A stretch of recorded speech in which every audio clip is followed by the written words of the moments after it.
Hello Teach 293 friends, it's Stephanie. Just to recap, I'm over at Northwest Elementary up in LaSalle, Peru.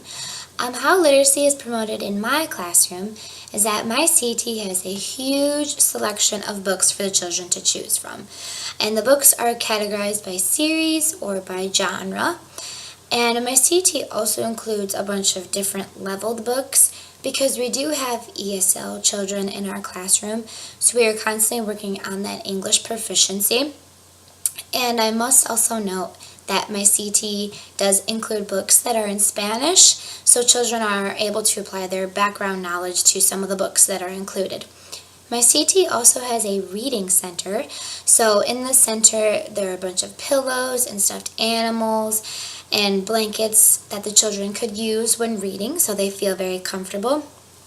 And what my CT does during large group is she would talk about a literacy strategy such as word identification, and she would put all the information up on a chart, and in the chart will include a description about the strategy and an example of that strategy.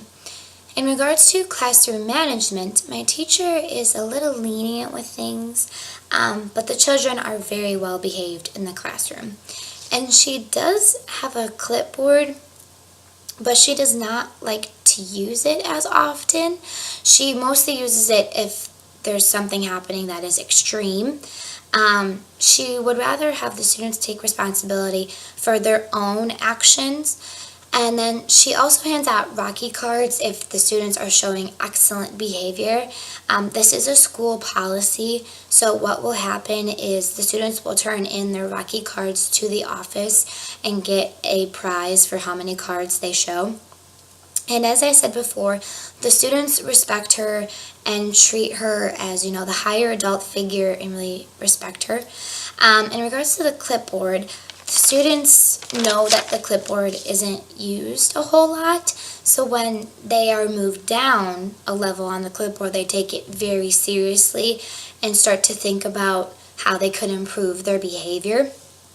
And I agree with my CT and how she believes that the students need to take responsibility for their own actions. On the other hand, I don't think that the clipboard should be included in the classroom. What could possibly happen is that the teacher could have a calm down corner for the students, so the students could really, relax and think about what action they'd show and how they could improve upon it for further time. And how classroom management has connected to my ISU courses. My CT is an ISU grad, and personally I believe that the professors here stress that teachers should not use charts or stickers for classroom management. But in our last clinical course, our Teach 292 course, Kira Hammond talked to us about the different classroom management styles and stressed that students need to take responsibility for their own actions. And she also stressed that it should be more student-focused and not teacher-focused. In regards to my future classroom, I want my students to know that we are a family and that we all respect each other. I also want to make the students feel comfortable in the classroom because that is how they will learn best. I also believe in not having clip charts or stickers or any technology and device for student behavior because I'd rather have a conversation with the student about what behavior they showed and how they could improve it for next time. And going back to our ISU courses, we just read about a writing workshop in our Teach 273 literacy course.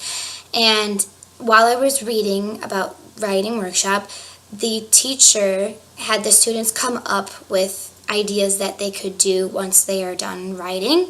So how I could apply that to my future classroom is I could have my students come up with rules that they think are appropriate in the classroom, and then I will give the final teacher approval for these rules.